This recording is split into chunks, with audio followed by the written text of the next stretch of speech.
Good afternoon, everybody, and thank you for coming to this Julianne Wrigley Global Futures Laboratory webinar, Limits to Growth, What a 50-Year-Old Model That Forecasted Global Collapse Tells Us About Avoiding It Today. This program is being presented on behalf of ASU Lightworks and also the Walton Solutions Group. And I'm going to introduce you to my colleague, Alicia, who will carry on from here. Good afternoon, and thank you, Bill. Thank you, everyone, for joining us today, and specifically thank you to our colleagues and who are going to be facilitating and talking today, Timmy Aganaba and Gaya Herrington. And I'll introduce Timmy, who is a fellow rockstar colleague here at Arizona State University. She's a faculty in the School for the Future of Innovation and Society and the College of Global Futures, and also has an appointment at the Sandra Day O'Connor School of Law. She has experience in 5 countries on 3 continents in space research, law, academia, executive leadership, and industry consulting. And she truly lends a unique perspective on how humanity can govern resources and the economy of space. And Timmy's also represented Nigeria in the UN as the next generation aviation professional. So welcome, Timmy and Gaya. Thank you for joining us today. Thank you for that introduction, Alicia. I am indeed a stakeholder in the space community, and I watch with excitement over the past summer where billionaires Elon Musk, Jeff Bezos, and Richard Branson launched their space tourism flights after close to 2 decades of developments. What I wasn't fully prepared for was the strong reaction from the press and the general public that we are in a global pandemic. The IPCC climate report just came out that said we are absolutely in a climate crisis, and we're trying to recover from social unrest in the Black Lives Matter movement, and a bunch of billionaires are playing around taking 5-minute joyrides into space, talking about colonizing Mars because the Earth is heading for disaster. Their idea is that technological solutions will save us, and becoming multiplanetary species who can move around in the solar system is the future. Now, as I brought this up to our speaker today, she said she was simply horrified by this notion. A systems thinker with an econometrics background working in ESG, KPMG Director of Sustainability Service Gaya Herrington published research that she did as a master's student at Harvard University in Yale's Journal of Industrial Ecology, comparing the World 3 model created in the 70s by MIT scientists in their Limits to Growth project with empirical data. She followed them to ask the question, what happens if humanity keeps pursuing economic growth without regard for environmental and social costs? But in this day and age of data abundance, can we create an optimal scenario, or are the impacts of the past few decades too late to change now? The ASU Global Institute of Sustainability and Innovation invited Gaya here to discuss if there is a window of opportunity and what can we do, and to challenge us to answer the question, who do we want to be and what kind of world do we want to live in? And if profit is no longer our #1 goal, what should it be? Gaya, it is our pleasure to welcome you to ASU. You have 15 minutes to give some opening remarks before we go into a 15 to 20-minute conversation, and then open up the conversation to the audience for Q&A for the remainder of the time. Gaya, the floor is yours. Thank you. That was a great introduction. Thank you so much. All right, so let me share my screen here.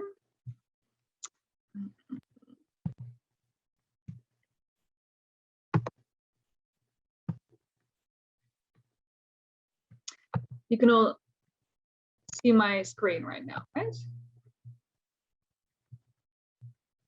Yes, okay. So yes, thank you everyone, great to be here. I was already properly introduced, so I'll skip that. This relatively small book was published in 1972. It was commissioned by the Club of Rome, which is a I would say a bit select group of a maximum of 100 people, of politicians and thinkers from around the world. And Timmy works in that in Club of Rome, Canada, if I'm not mistaken, as well. And they commissioned this book. They asked a couple of MIT scientists you know, what is it with that we work so hard and we see this, what they call the continuous predicament of mankind? Why does poverty persist? Conflict, pollution, what is that? And so they asked, it's kind of a big question, and they asked the MIT scientists for an answer. And they designed a model, the first system dynamics model of the world, to find answers to that question. So this was a model that, this is a new kind of modeling at the time. And what it is with system dynamics is that you have several variables, they can all interact with one another. Now, I have, my first master's was in econometrics, and so I'm quite familiar with what I would call the more traditional modeling techniques. They are useful in the right setting, but they do assume a lot of constancy, a lot of linearity that you cannot always assume in other settings. For example, something as complex as a world, very much not so. Our financial system, by the way, also not much, which is why these very impressive looking models didn't really predict the global financial crisis in 2008. So back to this model, what they did with it was they had variables for pollution, population, industrial output, natural resources, non-renewable, food output, and then they modeled that and they created with that different kind of scenarios. The different the scenarios differed based on the assumptions that were made into the model about basically the parameters. So for example, the business as usual one on the upper left is just only had historical averages. And then in business as usual 2, they assumed double the amount of natural resources. And for the rest, still historical averages. Comprehensive technology, which we will probably discuss more, is to address the point that Timi already made, that humans are very innovative. So what if we assume that this is just going to increase, and we're assuming unprecedented rates of innovation and willingness to share. So that means also with people who cannot afford it. And then the lower right one was stabilized world.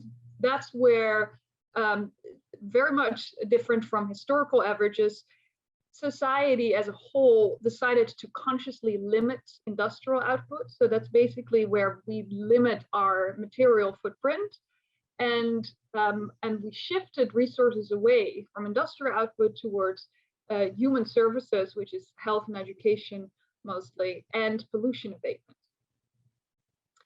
So this was in the 70s, so I thought that's interesting. Let's see which of these scenarios, if any, align with empirical data today.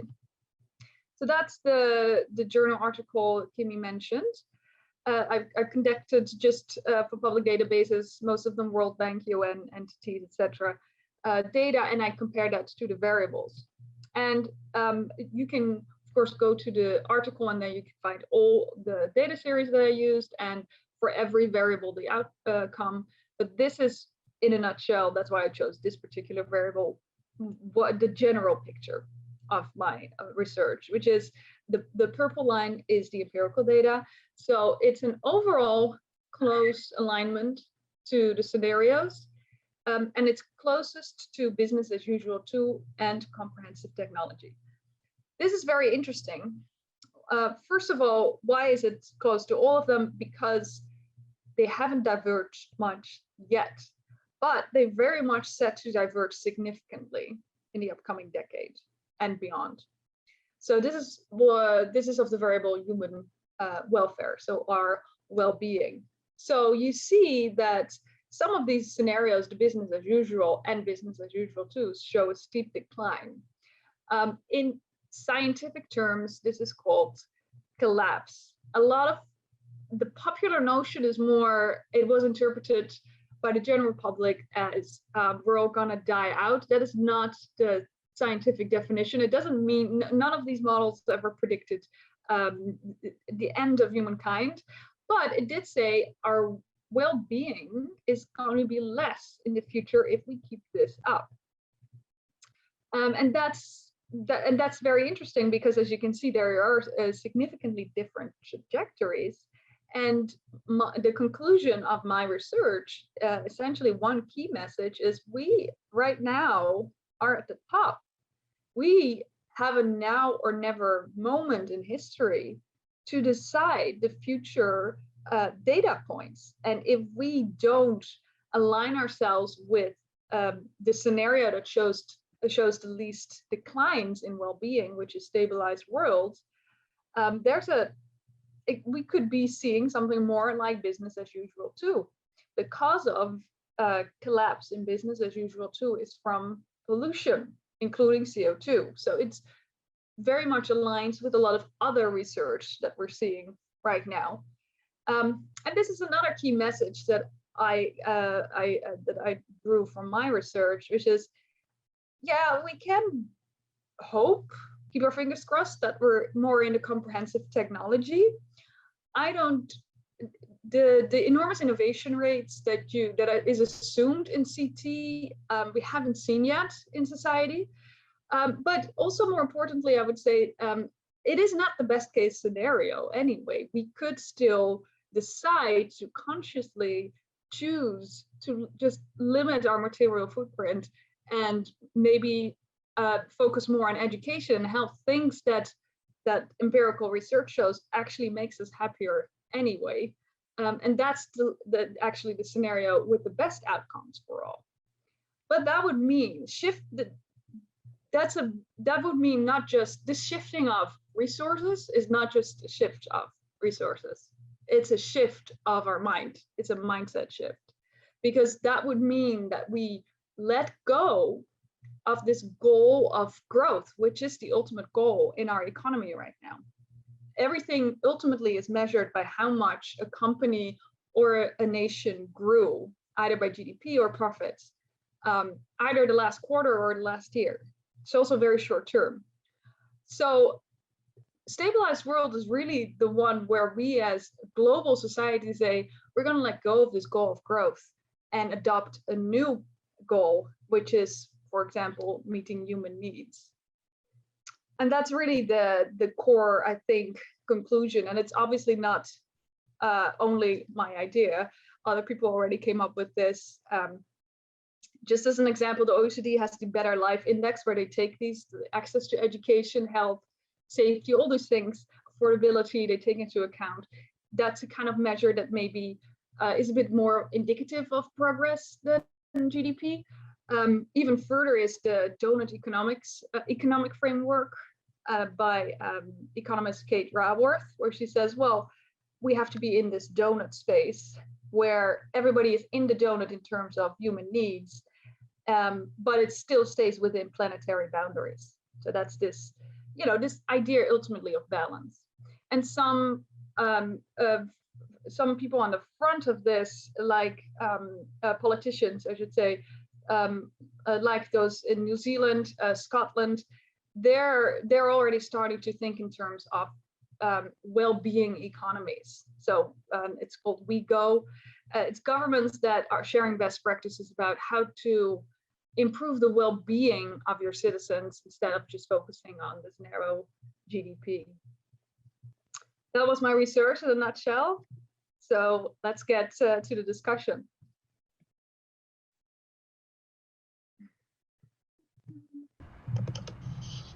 Excellent. Thank you so much. Am I on? Yeah. Thank you so much for that really, really fascinating and very concise way that you've described everything, because really conversation is the only way to do it justice, because there's so much there. So what's really interesting for me, before I was asked to moderate this, I had actually assigned the book Limits to Growth and your research as part of the readings for my class on innovation and global development. And I see some of my students here, Catherine, Forrest, Alexandra, Alain, thank you for coming. And what was really interesting sitting in on the discussions with the students after they read your work is that, on the one hand, there were a lot of people that agreed, yes, okay, this is logical, this makes sense, we need limits to growth. and others that said that there's a problem with trying to limit growth, particularly because the impacts of that will not be distributed fairly. And rather, some people were more proposing that we should highlight monitoring or managing growth rather than saying limit it, because who even gets to decide about limits? So one of the students who's on here, Alexandra, highlighted that in response to the original report, the Club of Rome even warned that growth limiting agendas spearheaded by rich nations could be a final act of neo-colonialism, right? So my question to you is, where do we start? Like, as all this even seems logical, that we can't have infinite growth in a finite world, there's still so much opposition and no real progress. So like, why are we in this predicament? Yeah.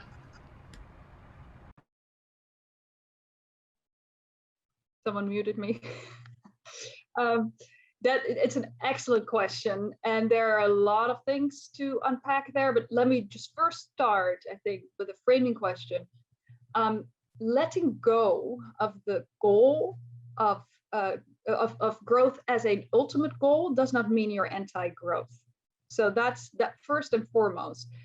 For example, if we have an economy that's where the ultimate goal is meeting human needs, there's a lot to be done there still. So it's obviously there's going to be a lot of growth in certain sectors, right? So, for example, if we want to stay within planetary boundaries, we need to switch everything to renewable energy, which we can totally do. Obviously, that's going to grow the solar sector.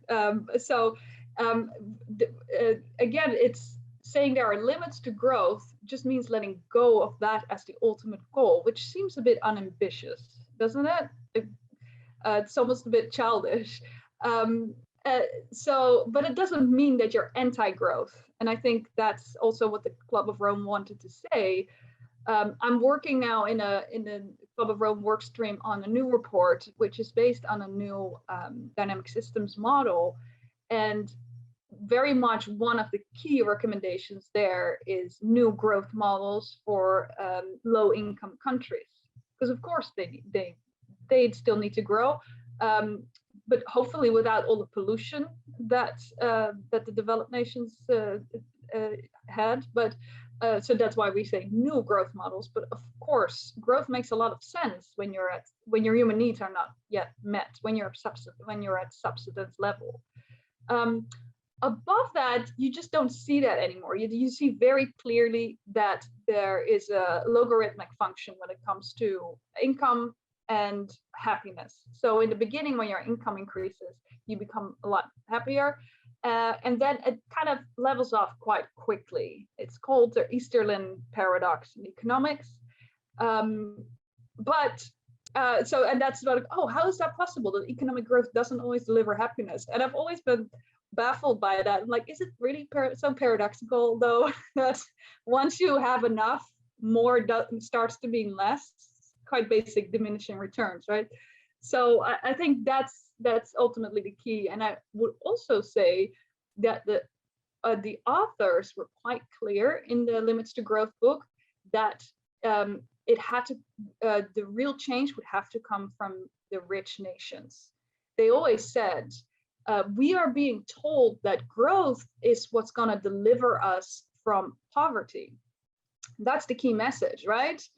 That's the promise of this, that we're all those temporarily embarrassed millionaires, like the rest just hasn't caught up yet, but ultimately we're all gonna, a rising tide floats all boats, and you just don't see that happening. We haven't seen it happen. Even in the US, even in the rich countries, the lower and middle class have not, in real terms, seen an improvement in their income. So it's always the real solution has always been, and that was always their message, that the rich need to share more. And I think that was kind of silenced very effectively. And then people called them anti-growth, and then they said, see, they're against poor people making progress, and it was really almost the opposite of what they said. And it's interesting because talking about the rich needing to share is that's one of the central parts of the CT, the technology part that is saying that even if we rely on human ingenuity and innovation and it's going to get out of all this, you've got to be able to share the proceeds. And that is the problem, because you know, we just don't seem to really want to share. If we look at the climate change issue, right, when we're talking about, okay, this is a global problem, but it is, you know, it's common but differentiated responsibility, right? So yes, everybody is responsible, but we have to differentiate where the responsibilities come from. And that's a real big problem. But what is interesting here is that what you're really arguing, I guess, is that it's the social dimension that we have to worry about kind of even more. And what's interesting is on this call right now, I see Gabriella, who was the chair of the values committee of KCOR, the Canadian Council on the Club of Rome. And they were talking a lot about these values and how values, really focusing on values is the answer. So can you speak a little bit about that shift from saying, yes, the technology solution is looking good, but it's the social tipping points that really matter? Yeah, so to be clear, obviously technology is going to be part of the solution. Of course it needs to be, but like I said, renewable energy, blockchain, of course it's going to be absolutely crucial to a sustainability revolution, really, that I think we need. But the thing is, I will say, I think that some people have they see technology as some magic power, some divine power that's going to deliver us from impending doom. Technology is a tool. It is designed by people and it is used by people. So technology is not going to save us unless we want to save ourselves, or rather, unless we want to save each other. And that's what you see in CT. It's true that it will help some, but as long as we don't let go of the ultimate pursuit of growth, we will still see declining welfare levels, because it's because in a system,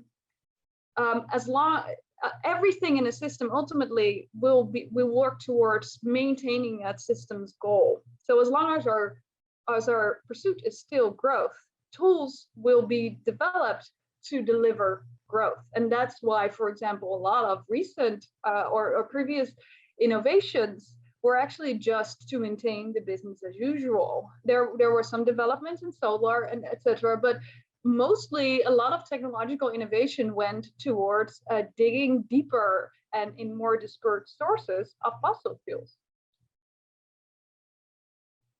But I you know, that just makes me think of, I think I've heard you say before, that we have to recognize that the limits is plural, because when you do one change somewhere else, it simply affects something somewhere else. So that is really an interesting way to talk about the example, is really why we have a business as usual 1 and a business as usual 2. And even though they were like, we innovated out of the business as usual scenario, well, something else just has a different effect. So, but that makes you kind of feel helpless in a way, because it means that, is it that whatever we do, like, we are still heading for a collapse because that is just human nature? Or is that really your argument that, but if we get rid of the whole growth thing as our primary aim, we're not going to have that scenario? Yes, the latter. So that's absolutely right. It's a very often missed but key message of limits to growth, the plural of limits. So of course we're going to be innovating ourselves out of some limits, but we can't keep doing that, because then you bump into the next one.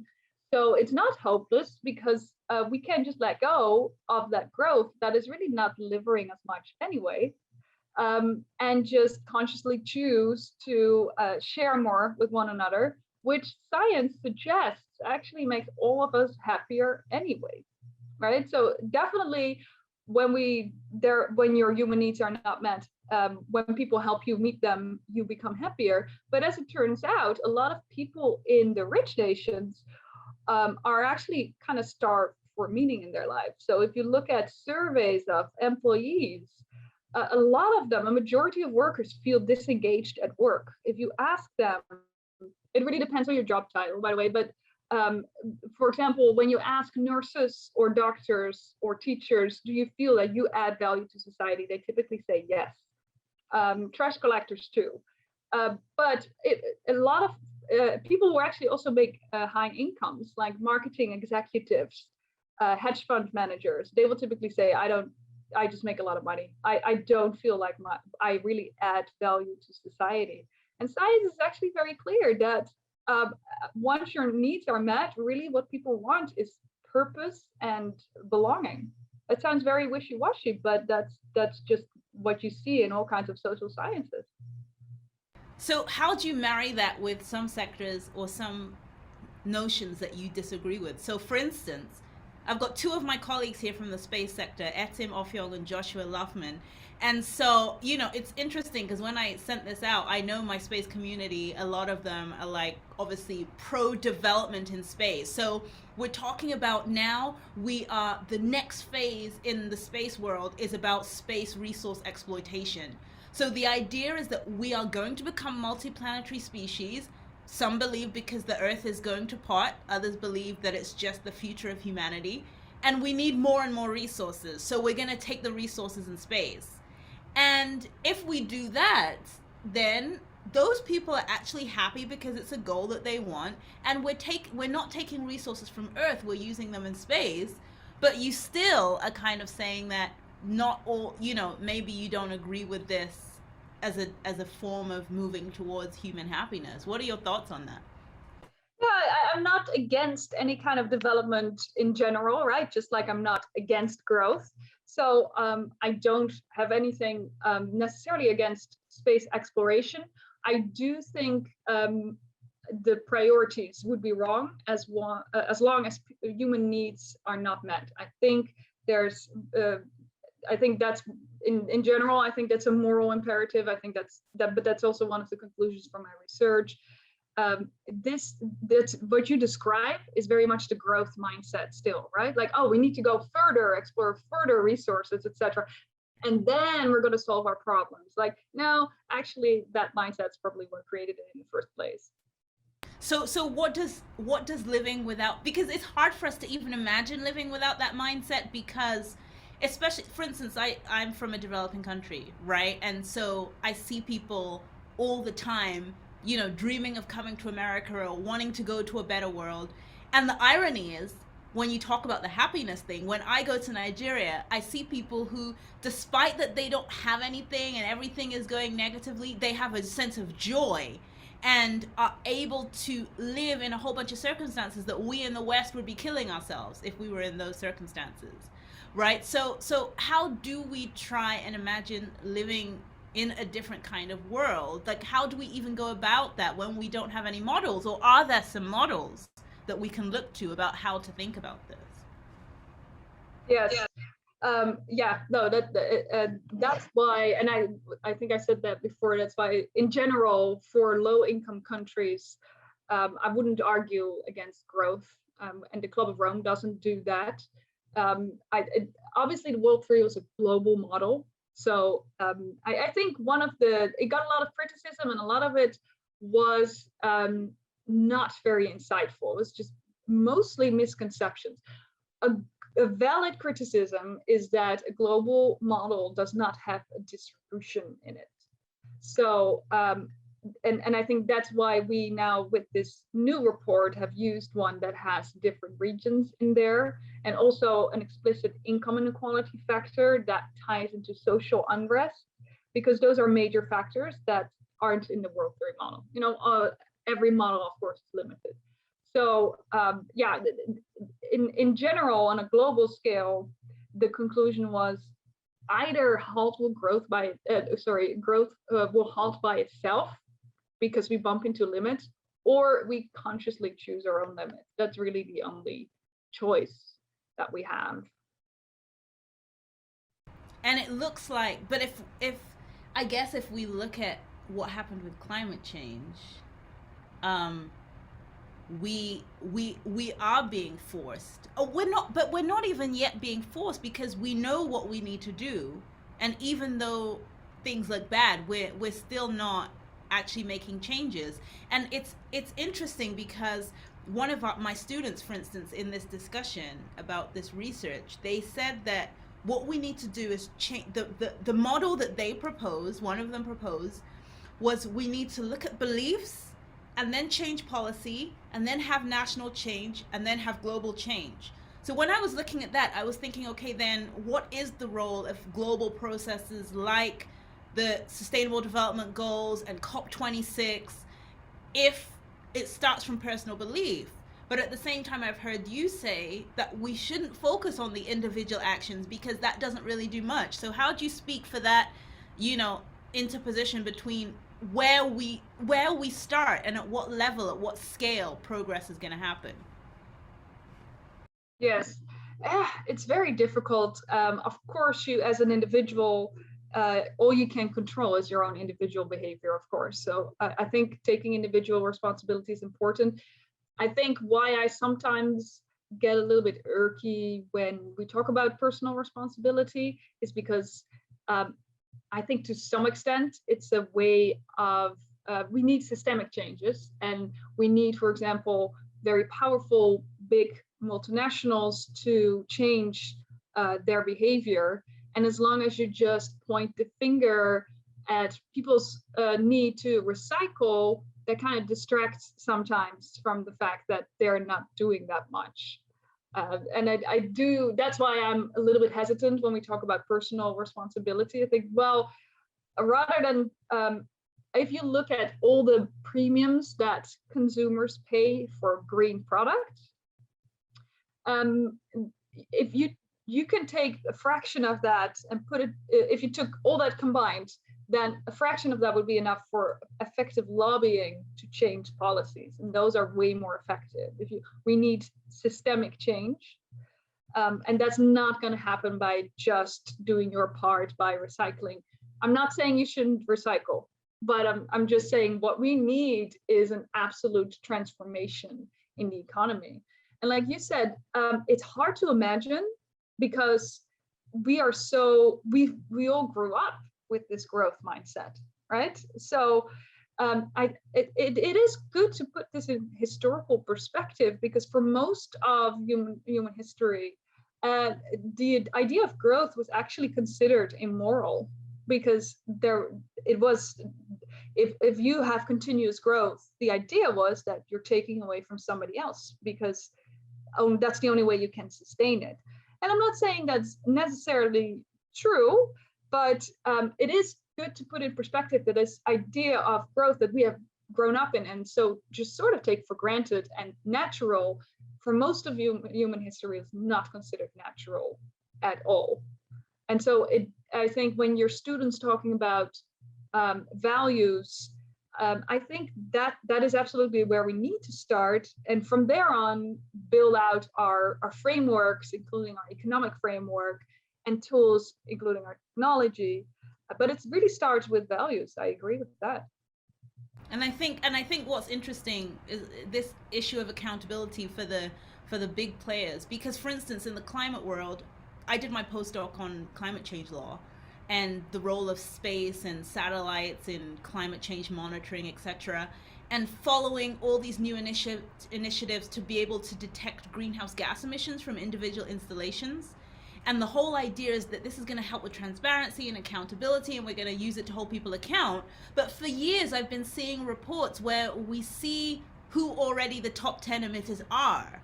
So I'm like, so what more, like how many more satellites do we need? How much more does the data have to point before we actually hold people accountable? And I've heard you say before that the politicians and like people have said they want change, the politicians are not doing it. Well, where is the disconnect then? Like why, if people really do want it and people have the ingenuity to spend all this time thinking of initiatives as to how to hold people accountable, why are people not being held to account? Yeah, I think that's an excellent example of where you have the tools, but if you're only working at the tool level, not as much is going to change as you thought there would, because there are all these things behind it. For example, power structures, which are very much shaping the system, but they're invisible. So there are, especially at this point, no easy answers to that question, I will say. When this came out in the 70s, at that point, if the message had been heeded, we could have had a relatively smooth transition to a sustainable world. That opportunity is no longer there. We have to act now, and the road is going to be bumpy, and it's not entirely clear that we will get there. That's I take no pleasure in saying that, but that's just the evidence that we see right now. And so I think there's going to be, I think these upcoming few years are going to be very interesting. We're probably going to see, climate change is the biggest environmental threat we're seeing. It's hardly the only one, right? But then we have on the same side this social major trend of enormous inequalities that have just been compounding over decades. And both are culminating right now. They're coming together, I think, right now at an absolute breaking point. And the truth is, nobody really knows what's going to happen. And neither do I, but I do think we're going to see some very interesting years. And all I could advise students, I'm so sorry that I can't be more optimistic, but all I can advise students is to bind together. If you want to do something, yes, take personal responsibility, but find a group to come together, because the majority wants less inequality in the world and within nations, and the majority wants much more change, much more measures against climate change than we're seeing right now. Yeah, and I think that's really important. But I think what's interesting, though, is in 2018, I was at the climate change negotiations, and I was in the room when they were negotiating the Indigenous and local people's platform. So it was really, Indigenous have been saying, we have all these practices, we have all these ideas, we need to get them, we need to get them as part of the process. So obviously they lobbied, all these things happened, they collated, they got themselves a group, they got themselves onto the agenda, all these things are very difficult things to do. And I was in the room during that and was like, wow, like a set of people have managed to get themselves on the agenda. There's an Indigenous platform. And then I went into the other room where the scientists were negotiating. And in there, at the very same time, you're hearing them put language in their text that, Indigenous perspectives will be taken into account where reasonable, where practicable. And so, yes, on the one hand, that you can do all that work to get in places, but if things are not integrated, if we operate in silos, nothing really happens. So how do we integrate more so that it's not just a bunch of people in one side talking to themselves, like a bunch of getting all your friends together, but actually talking to the people that matter? Yeah, again, there are no easy answers to that. I think ultimately, I know this is not very actionable, but I do think that ultimately we have to become indigenous again as a global society. I think the indigenous practices make sense because they were always, not explicitly, of course, but they were always done with systems thinking. They were always done with this notion of, yeah, we're part of the web of life, obviously. And we don't dominate anything. So I think the need for that integration has always been there and is more urgent than ever. I definitely recognize that UN experience. You see that a lot. People talk. I remember my first time, and I was so naive, and I thought, oh, I'm going to be telling this, and then everybody's going to say, oh, thank you for sharing that knowledge. That is not how it goes. Like I said, there's no easy answer, but you have to do it anyway. As Gandhi said, everything you do will be insignificant, but it's very important to do it anyway. Yeah, I think that's a really important message for the students to take, because these are really complicated and difficult questions, and I think people mostly feel helpless. And especially like you said, all these soft goals like looking for happiness. Human nature is not very good at even understanding what makes you happy. And sometimes when people have reach that goal of happiness, they feel lost and they don't even know how to be. So it's a really rethinking of everything. I can't believe how quick time is going, so I'm gonna go to the Q&A because there's a ton of questions in there. And of course, thank you to my students. I see Forrest, you asked a great question, but I think I'm gonna start off with this great question about the pandemic, because we are coming out of it, but we're still in it. And Matt Skoltz asks that the pandemic was, amongst other things, a global experiment in consumption reduction. So he said, have you seen evidence that it righted us towards a more sustainable trajectory? Or, what was the effect of the pandemic on all this? Yeah, well, you see quite clearly from, for example, from the recent report from the Global Carbon Project that CO2 emissions have rebounded. So in that sense, it seems only a temporary dip. However, I would say that there were two things from the pandemic that we see. First and foremost, it shows that we can actually totally do nonlinear stuff, right? So we can totally do it. We can change our habits immediately if necessary. And we need to do that to combat climate change. So I think that's the most important thing. We can do this. Second, I think what you see is that there's reports coming out where people have started to rethink their priorities. And I think that's probably interesting too. You see a lot of people, for example, you see this great resignation in many countries. And one of the explanations for that is that people have started to rethink what they want to do with their life. So they're looking for a job that has more purpose. I think that's very indicative. Apparently, another study, this is match.com, so take it for what you want, but found that many men have now decided that they want less casual sex and more long-term relations because they decided that it has more meaning in their life. So you see some signs that it made us reevaluate our priorities, and I think that could potentially also be a great sign.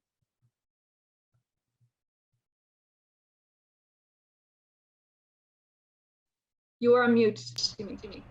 It had to happen. I see another great question from Matt, that limits to growth is very anthropocentric in its definition of where the limits lie. He says it looks at what is sustainable for humans, but not what's sustainable for chimps, for example. How might the models be modified to account for natural rights and the rights of other species when setting thresholds for sustainability?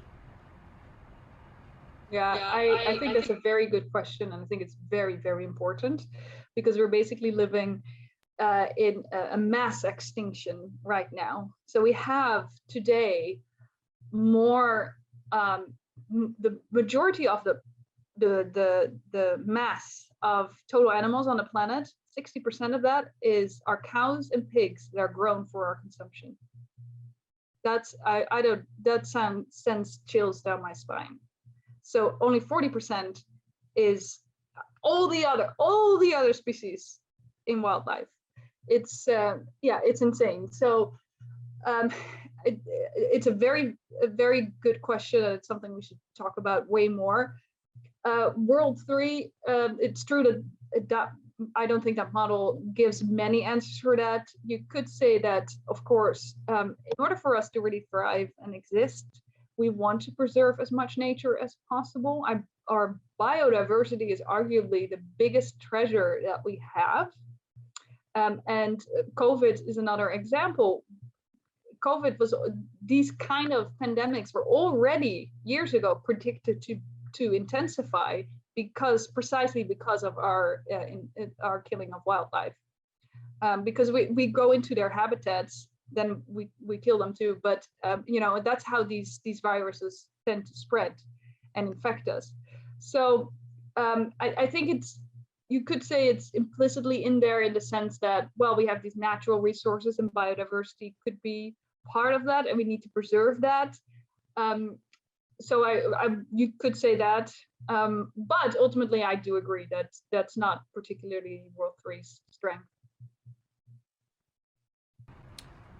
You see gives a recommendation as to something that could be interesting to look at. He says, thank you for your great insights from your research.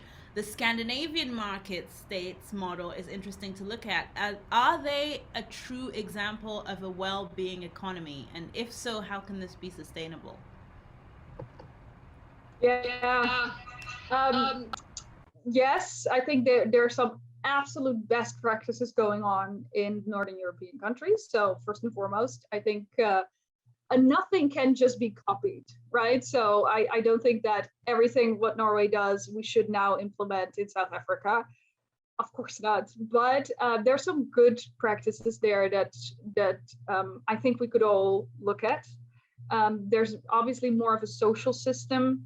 There's a reason that those countries are very stable, because it's just they much more limit inequalities. They provide a base for people to meet their own human needs, all those things. One of the things that I like about Norway is that their government has started to pay other countries for not cutting down their forests, because that's one of the key things, right? That we have seen this in previous years where everybody tells Brazil not to cut their rainforest, and they shouldn't.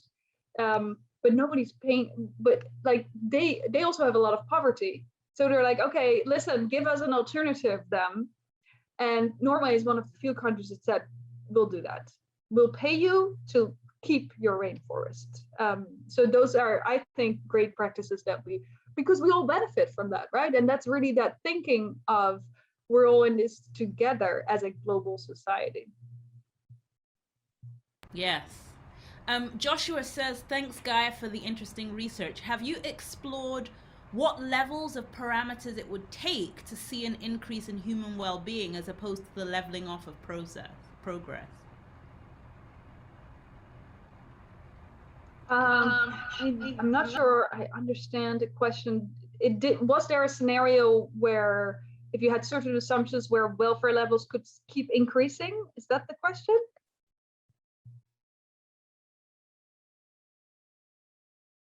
Yeah, I mean, what levels of parameters would it take to see an increase in human well-being? So what would it take for us to actually see that increase? You talk about, for instance, if we stop talking about growth and we start talking about meeting human needs, what do you mean by that? And what would we need to see to say that we have met human needs? So I don't think, I have not played around with the model to see if there's a way where we could keep increasing welfare levels. I think it's probably not possible, because otherwise I think the authors would have put it in their books.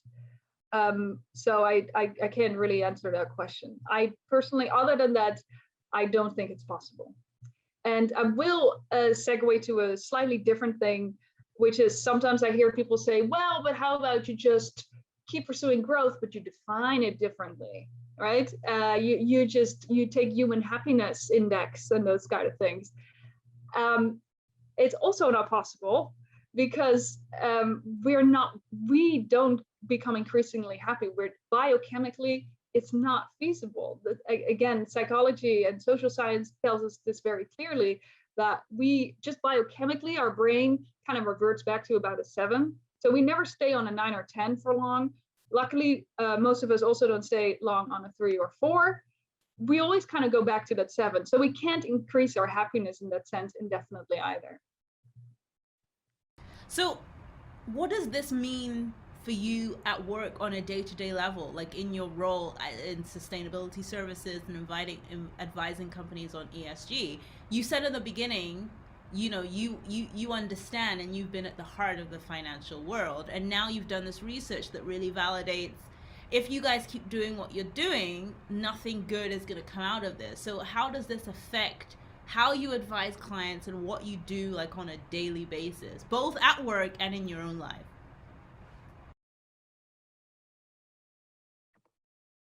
Yeah, this is one of the more optimistic things I can talk about, because I find that with sustainability, really the right thing to do is the thing that works better for everyone in the long term anyway. So as long as you can get past that point of we need to perform in the short term, which is a real challenge sometimes, but as long as you can get past that sense of emergency, then really things that are just the right thing to do are typically actually profitable. You see this with B Corps, for example. So those are companies that specifically don't have profit as their prime purpose. But again, they're not against profit. And what you see is that they typically, not always, sometimes they don't fare so well, but a lot of time they outperform their competitors. So it's really this idea that we're just going to sit on the couch and drool on ourselves all day if we let go of the pursuit of growth, I think is a major fallacy. I don't think that that's letting go of that means that we're not going to have progress, we're not going to develop anymore, or we're all going to become destitute. I think that's a big mistake. And I think it's a really important work that you're doing, kind of letting people know that, because when you say it, and as we have this discussion, it seems logical because there are examples like the one I just gave you in Nigeria. My mom is here visiting from Nigeria, and she's just, you know, she sits in my small apartment, and she's just missing being in Nigeria where she would be sitting in front of the house outside and people will be walking and they'll be chatting. You know, it's just something we don't do here. She's like, where are the people walking around? I'm like, everyone's at work or everyone's in their car. So it's, when we talk about this, it's logical that yes, there are things that we need to develop socially in those societies. So if those people could develop and grow more, then that would be better in the long term with respect to health and everything. But with respect to happiness, we should look to those as examples and say you can be happy, you know, with more, as with less, as you say. Jeff asks, has anyone evaluated how China's action to implement the one-child policy affected the limits to growth model? It would seem that this would be a valid exercise to revise and correlate the model. Not really. I took the population, there's a population variable in there, and I took the empirical data from, I think it's a World Bank on population. So China is obviously in there and it's a major component. And what you saw is that population aligns very closely with the scenarios. I don't, you know, part of the World 3 assumptions in the stabilized world is that, like I said, people get more access to health and education services. Part of health services are very much family planning. And so I will say that one-child policies are, you know, they're a bit from, let's say, from the domination mindset, what I call, it's not really systems thinking.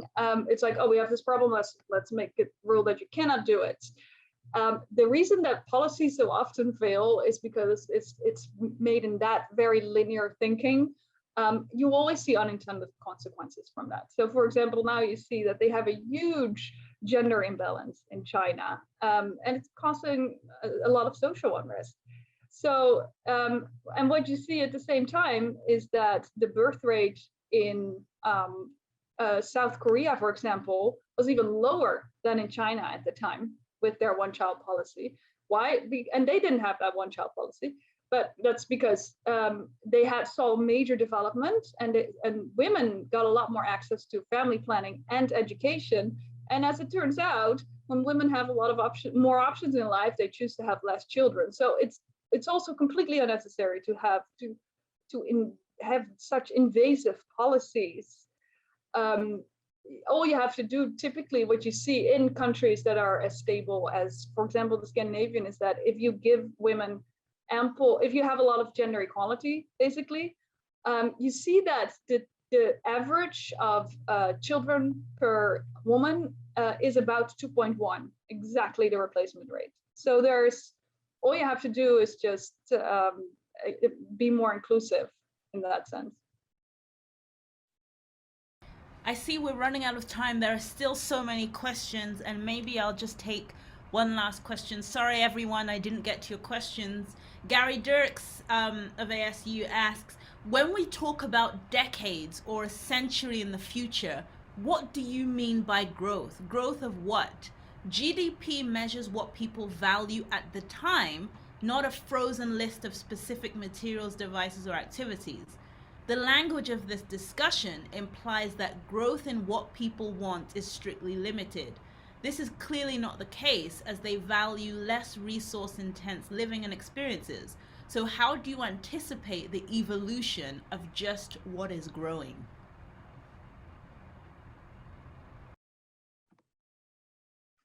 Yeah, like I said, I think I already addressed that earlier a little bit. It's like, oh, but how about we redefine growth? I think it's certainly worthwhile to say, well, what people really want maybe is more a sort of sense of progress, maybe personal development and happiness, those kind of things. You don't really see that working in practice that well. Bhutan has a happiness index. Growth in anything ultimately is probably not that practical. So it's true that in a model they didn't have an evolution in it, but that doesn't mean that they did take into account, for example, with the comprehensive technology, that that it would become less resource intensive and all those things. So it is in the model, but you don't really see that and growth of anything working out in practice. I actually thought this too in the beginning. I thought, oh, well, how about Bhutan? And then you look into this stuff and it just doesn't really work, because it's ultimately what it comes down to is that we're all limited. So nothing can grow forever in a finite world. Thank you so much. It's come to the top of the hour. That was such an amazing presentation, amazing research that you did, and you really got a lot of traction on it and really highlighted something that was done 50 years ago and not enough changes happened. So thank you so much for your work. Thank you so much for joining us here today. It was an absolute pleasure. Pleasure was mine. I'm sorry I didn't get to all the questions. Over to you, Alicia.